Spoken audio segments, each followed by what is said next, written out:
بسم اللہ الرحمن الرحیم۔ محترم دوستان ذی وقار، کرب و بلا کی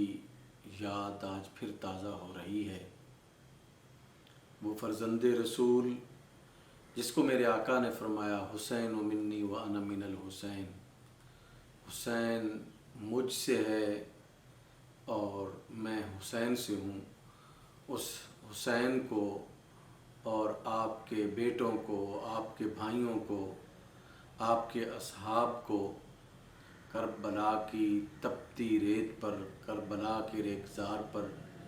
پیاسے شہید کر دیا گیا۔ اس لیے نہیں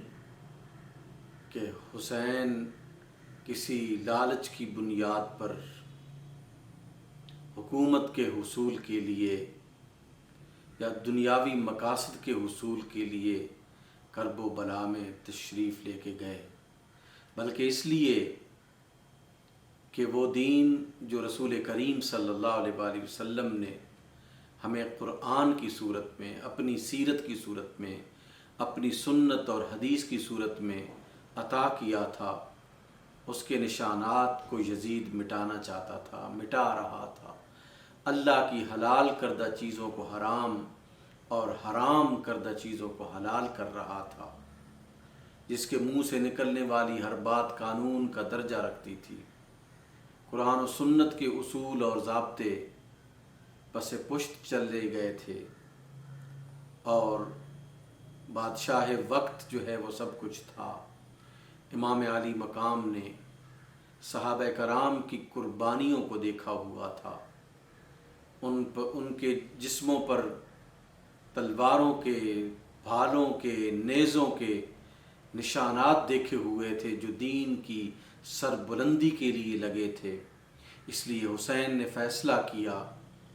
کہ میں قرآن و سنت کے اس نظام کو تبدیل نہیں ہونے دوں گا،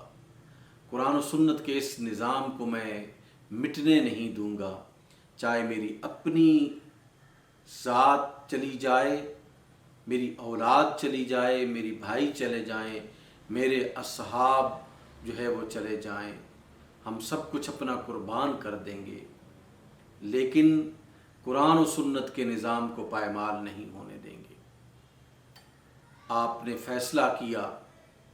کہ میں اپنے خون کا نذرانہ پیش کر دوں گا،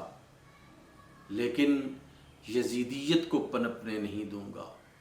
اس کاٹ کھانے والی رعونت اور بادشاہت کو جو ہے وہ نہیں پنپنے دوں گا۔ میں حق کو باطل سے الگ کروں گا، حق کو حقانیت کے ساتھ اجاگر کروں گا، میں امر بالمعروف اور نہی عن المنکر کروں گا۔ اس لیے امام علی مقام نے میدان کربلا میں اپنا سب کچھ قربان کر کے آنے والی دنیا کو یہ پیغام دیا کہ دور حیات آئے گا قاتل قضا کے بعد، ہے ابتدا ہماری تیری انتہا کے بعد، اور قتل حسین اصل میں مرگ یزید ہے، اسلام زندہ ہوتا ہے ہر کربلا کے بعد۔